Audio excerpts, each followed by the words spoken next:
Okay, come back. మరి linear ఈక్వేషన్స్లో next some చూద్దామండి. Next some కానీ మనం చూసుకున్నట్లయితే ఏమన్నాడు చూడండి.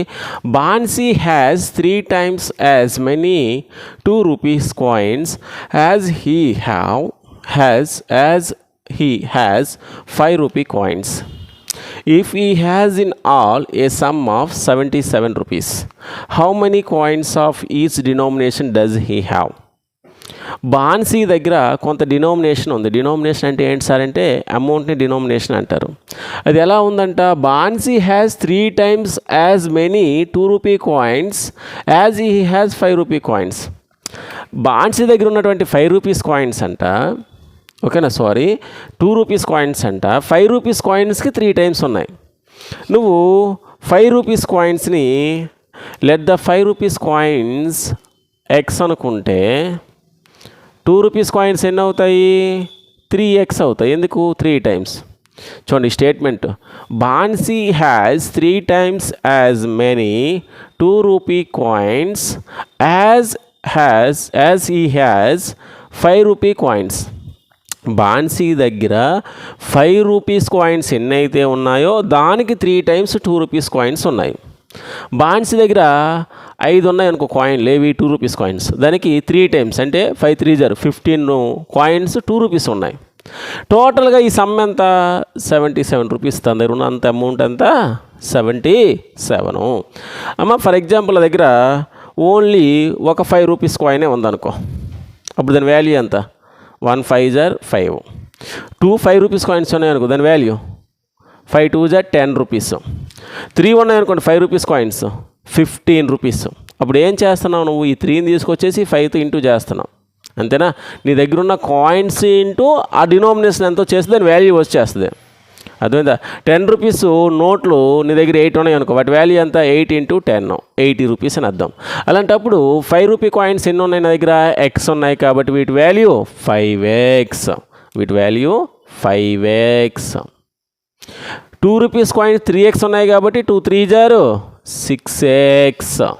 2 3 6x. మొత్తం దీని వాల్యూ కలిపితే ఎంతో సమానం 77తో సమానం. 5x + 6x equal to 77. So 5x + 6x ఏమైంది 11x. 11x equal to 77. అలాంటప్పుడు x ఎంతమ్మా 77/11.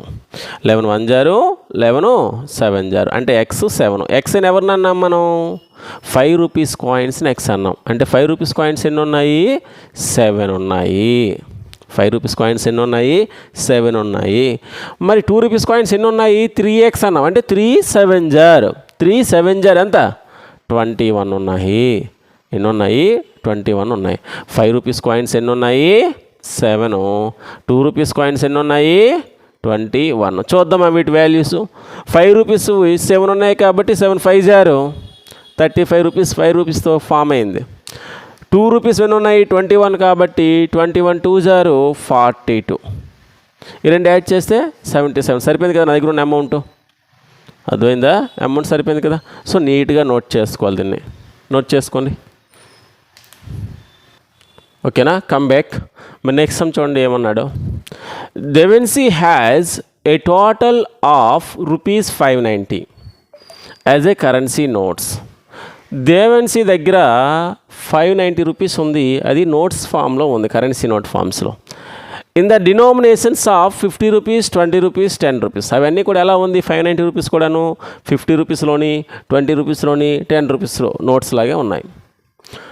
The ratio of the number of 50 rupees notes and 20 rupees notes is 3:5.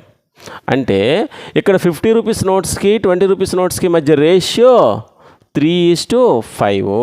అది ఇప్పుడు ఏం అడిగాడు, if she has total of 25 notes. తన దగ్గర 25 నోట్స్ ఉన్నాయి. అంటే నోట్స్ అంటే ఏంటి ఇక్కడ మనకి కరెన్సీ నోట్స్. అయితే how many notes of each denomination she has. అయితే ప్రతిదీ కూడా ఎన్ని నోట్స్ ఉన్నాయి అని అడిగాడు. సో మరొకసారి చదువుతాను. దేవెన్స్ దగ్గర ఉన్నటువంటి అమౌంట్ ఎంత 590. నేను ఇక్కడ మరి కింద నేను డ్రా చేయను 590 rupees ఉందని చెప్పేసి. ఎందుకు సార్ అంటే ఇది నాకు తెలుసు కదా, అండ్ ప్లేస్ కూడా చాలదు. As a currency notes in the ratio. ఏ రేషియోలో ఉన్నాయి, అది ఏ డినామినేషన్స్ ఉన్నాయి 50 rupees 20 రూపీస్ 10 రూపీస్. తన దగ్గర ఉన్న 590 రూపీస్ కూడా ఎలా ఉంది, కొన్ని 50 రూపీస్ నోట్స్ ఉన్నాయి, 20 రూపీస్ నోట్స్ ఉన్నాయి, 10 రూపీస్ నోట్స్ ఉన్నాయి. తర్వాత ఇచ్చిన hint, the ratio of the number of 50 rupees notes and 20 rupees notes is 3:5. అంటే నీకు ఎన్ని నోట్స్ అయితే 50 రూపీస్ ఉన్నాయో అదేవిధంగా 20 రూపీస్ నోట్స్ ఉన్నాయో వాటి రేషియో ఇచ్చాడు 3:5. 3:5. మొత్తం మీద ఎన్ని నోట్స్ ఉన్నాయి నీ దగ్గర, 25 ఉన్నాయి. సో 3:5 అన్నాడు కదా. సో మరి చూద్దామా, చూడండి ఇప్పుడు నేను ఏమంటున్నానంటే 50 రూపీస్ నోట్స్కి 20 రూపీస్ నోట్స్కి మధ్య రేషియో 3:5 కదా. సో అలాంటప్పుడు 50 రూపీస్ నోట్స్ ఎన్ని ఉన్నట్టు నీ దగ్గర, 3x అనుకోవాలి. ఏమనాలి, 3x. 20 రూపీస్ నోట్స్ ఎన్ని ఉన్నట్టయితే నీ దగ్గర ఎన్ని ఉన్నాయి, 5x. అర్థమైందా, 50 రూపీస్ నోట్స్ని 3x అనుకుంటావు, 20 రూపీస్ నోట్స్ని 5x అనుకుంటావు. మరి 10 ఎన్ని ఉన్నాయి, అది ఏమి ఇవ్వలేదు కదా సార్ మనకంటే. మొత్తం నోట్స్ ఎన్ని, 25. అవునా, 25లో 15 20 ఎన్ని ఉన్నాయి తీస్తాను బయటికి, అవి 10 రూపీస్ నోట్స్. అర్థమైందా. ఫర్ ఎగ్జాంపుల్ దగ్గర ఒక 8 నోట్స్ ఉన్నాయి అనుకుందామ్మా, అందులో ఒక 2 10లు, ఒక 5 50లు, 20లు, మిగతా ఎన్ని అవుతాయి, మొత్తం 8 నోట్స్లో 7 తీసేయాలి అంటే 1 అవుతుంది. అవునా. సో ఇప్పుడు కూడా అలానే టోటల్ నోట్స్ 25 నుండి ఎవరిని సబ్ట్రాక్ట్ చేయాలి, 50 రూపీస్ నోట్స్ని 20 రూపీస్ నోట్స్ ఎన్ని ఉన్నాయో సబ్ట్రాక్ట్ చేసిస్తే చాలు. 3x + 5x ఎంత, 8x. అంటే 25లో 8x తీసిస్తే మిగతా ఉన్న నోట్స్ ఎవరు, 10. మరి ఇందాక చెప్పాం లాస్ట్ సమ్లో మన దగ్గర డిపెండ్ అయ్యి, అంటే మన దగ్గర ఉన్న నోట్స్ మీద డిపెండ్ అయ్యి దాని వాల్యూ ఉంటుంది. నీ దగ్గర 50 రూపాయల నోట్, అదే 50 రూపీస్ నోటు ఒకటే ఉందనుకో, దీని వాల్యూ 50 1 0 50. లేదు 50 రూపీస్ నోట్స్ 2 ఉన్నాయనుకో, దాని వాల్యూ ఎంత, 250 0 100 అనమాట దాని వాల్యూ. లేదు 50 రూపీస్ నోట్స్ 3 ఉన్నాయనుకో, 3 × 50 350 0 150 దాని వాల్యూ. అర్థమైందా, కరెన్సీ యొక్క వాల్యూ 350. అలాంటప్పుడు 50 రూపీస్ నోట్స్ ఎన్ని ఉన్నాయి ఇక్కడ, 3x ఉన్నాయి. కాబట్టి దీని వాల్యూ ఏమవుతుంది, 50 × 3x. 50 3 0 150 పక్కన x. ఓకేనా, ప్లస్ చేస్తాను ఎందుకు సార్ అంటే టోటల్ అమౌంట్ కలిపేస్తాను నేను. 20 రూపీస్ నోట్స్ ఎన్ని ఉన్నాయి, 5x ఉన్నాయి. కాబట్టి 20 × 5 25 0 100 100x ప్లస్ 10 × 25 - 8x చేయాలి. 10 × 25 250 minus 10 8 0 80 80x that equal to ఎంతమ్మా, 590. ఎంత, 590తో సమానం. ఇప్పుడు ఎక్స్లని కలపండి. ఇగో ఇక్కడ 150, ఇది ఒక 100 250, ఇది మైనస్ అవ్వాలి. 250xలో 80xని సబ్ట్రాక్ట్ చేయాలి. ఆ తర్వాత ఇక్కడ ఉన్నటువంటి ఈ నెంబర్ ఏదైతే ఉందో దాన్ని పంపించండి. 590లోంచి 250ని సబ్ట్రాక్ట్ చేసేద్దాం, ఎందుకంటే ఇక్కడ ప్లస్ ఉంది కదా. సో 250లో 80 కట్ అయిపోతాయి, 170x దట్ ఈక్వల్ టు 590లో 250 కట్ చేద్దాం. 0లో 0 పోతే 0, 9లోంచి 5 పోతే 4, 5లోంచి 2 పోతే 3. So 170x = 340. అలాంటప్పుడు x ఎంత అవుతుంది, 340/170. 0 0 క్యాన్సిల్, 17 1 0 17 2 0. సో x = 2 అవుతుంది. x = 2 అయింది. మనకు నోట్స్ రాలేదు. ఇప్పుడు నోట్స్ చెక్ చేయాలి. 50 రూపీస్ నోట్స్ ఎన్ని ఉన్నాయి అన్నాము, 3x ఉన్నాయి అన్నాము. కాబట్టి 3 2 0 6 నోట్స్ ఉన్నాయి. ఎవరు, 50 రూపీస్. 20 రూపీస్ నోట్స్ ఏమన్నాము, 5x అన్నాము. అంటే 5 2 0 10 నోట్స్ ఉన్నాయి. 6 + 10 16. టోటల్ నోట్స్ ఎన్ని, 25. 25లో 16 కట్ చేసేద్దాం, ఇంకెందుకు. ఇదిగోండి ఇక్కడ రాద్దాం, 8 2 0 వేసినా 16.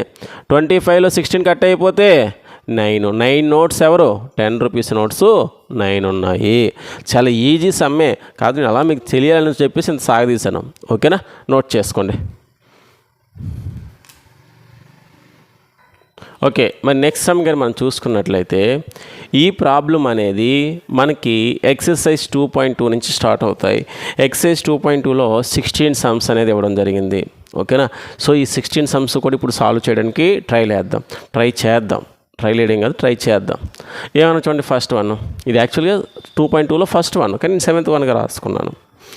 If you subtract 1/2 from A number and multiply the result by 1/2 you get 1/8. So what is the number? మరొకసారి, నువ్వు ఒక నెంబర్లోంచి 1/2ని సబ్ట్రాక్ట్ చేసి వచ్చిన దాన్ని 1/2తో మల్టిప్లై చేస్తే నీకు ఎంత వస్తుందంట? 1/8 వస్తుంది. అయితే ఆ నెంబర్ ఏంటని అడిగాడు. మనకి ఆ నెంబర్ తెలియదు కాబట్టి ఆ నెంబర్ని ఏమంటావు నువ్వు? ఎక్స్ అనుకుంటావు. ఏమంటావు? ఎక్స్ అంటావు. If you subtract 1/2 from A number, ఆ నెంబర్లో ఎవరిని సబ్ట్రాక్ట్ చేయాలి? 1/2, అంటే ఎక్స్ మైనస్ 1/2 చేశాను. If you subtract 1/2 from A number and multiply the result, ఈ వచ్చిన రిజల్ట్ని మరలా 1/2తో మల్టిప్లై చేస్తే ద రిజల్ట్ విల్ బీ 1/8. అయితే ఆ నెంబర్ ఏంటి? అంటే ఇప్పుడు మనం ఎక్స్ వాల్యూ ఫైండ్ అవుట్ చేయాలి. ఈ బై 2 1/2 నాటి పంపించేయండి, లేదా కట్ చేసుకోవచ్చు. చూడండి, 2 1 0 2 4 0, ఇది మరి లేనట్టే. ఎక్స్ మైనస్ 1/2 ఈక్వల్ టు 1/4 ఉన్నట్టు. అలాంటప్పుడు ఎక్స్ ఏమవుతుంది? 1/4. ఈ మైనస్ 1/2 నాటి పంపిస్తే ప్లస్ 1/2. తెలుగులో మాట్లాడుతాను. 1/4 అంటే క్వార్టర్, అంటే పావు అని అర్థం. 1/2 అంటే హాఫ్, అరా అని అర్థం. చూడండి, 1 ఉంటే ఫుల్, 1/2 ఉంటే హాఫ్, ఓకేనా. 1/4 అంటే క్వార్టర్, 3/4 ఉంటే క్వార్టర్లెస్ 1, క్వార్టర్లెస్ 1. అర్థమైందా? అలా గుర్తించుకుంటే చాలు మీకు. అంటే ఏంటిది? 1/4ని 1/2ని యాడ్ చేస్తున్నాం, హాఫ్ని క్వార్టర్ని యాడ్ చేస్తే క్వార్టర్లెస్ 1 వస్తుంది. లేదు అనుకుంటే 4కి 2కి LCM 4 అనుకుంటే 4 టేబుల్లో 4 1 0 కదా, 2 టేబుల్లో 2 2 0 కాబట్టి ఆ 2ని తీసుకొచ్చి 1తో ఇంటూ చేయాలి. సో 3/4. సో ఎక్స్ ఎవరు? 3/4 అవుతుంది. మనకు కావలసినటువంటి నెంబర్ ఎవరమ్మా? 3/4. ఏం చేసాము? మనకు కావలసిన నెంబర్ని ఎక్స్ అన్నాము. ఈ ఎక్స్లోంచి 1/2ని సబ్ట్రాక్ట్ చేసి వచ్చిన ఆన్సర్ని 1/2 ఇంటూ చేస్తే 1/8 వస్తుంది. అయితే ఎక్స్ ఎంత సార్ అంటే 3/4. చాలా జాగ్రత్తగా మనం సాల్వ్ చేసుకుంటే చాలు అనమాట. ఓకేనా, నోట్ చేసుకోవాలి. మరొక సమ్ సాల్వ్ చేద్దాం. ఓకేనా, మరి నెక్స్ట్ ప్రాబ్లం ఏంటో చూద్దాం. చూడండి, సెకండ్ సమ్ ఇది ఎక్స్ఐలో, కానీ ఇక్కడ నేను ఏం చేశాను? 8th సమ్గా నోట్ చేశాను. ఏమన్నాడు సార్ సమ్లో? The perimeter of a rectangular swimming pool is 154 metres. ఒక స్విమ్మింగ్ పూల్ యొక్క పెరిమీటర్ ఇచ్చాడు. ఆ స్విమ్మింగ్ పూల్ అనేది ఏ షేప్లో ఉంది? రెక్టాంగిల్ షేప్లో ఉంది. రెక్టాంగిల్ షేప్లో ఉన్నటువంటి స్విమ్మింగ్ పూల్ యొక్క పెరిమీటర్ 154 మీటర్స్. నేను ఇక్కడ రాస్తాను, ఇంకా రెక్టాంగిల్గా తీసుకుని రాసేస్తాను. So perimeter equal to 154 metres. ఇప్పుడు ఏంటో చూద్దాం. Its length is 2 meters more than twice its breadth. ఈ రెక్టాంగిల్ యొక్క లెంత్ అనేది బ్రెత్ యొక్క ట్వైస్ కంటే 2 ఎక్కువ. అర్థమైందా? Its length is 2 meters more than twice its breadth. Breadth కంటే బ్రెత్ని డబల్ చేసి, ట్వైస్ అంటే 2 times అని అర్థం, ట్రైస్ అంటే 3 times అని అర్థం. Twice of the breadth plus 2 రాయాలి. అర్థమైందా? అంటే ఇక్కడ బ్రెత్ మనకు తెలియదు కాబట్టి బ్రెత్ని ఏమంటావు నువ్వు? ఎక్స్ మీటర్స్ అంటావు.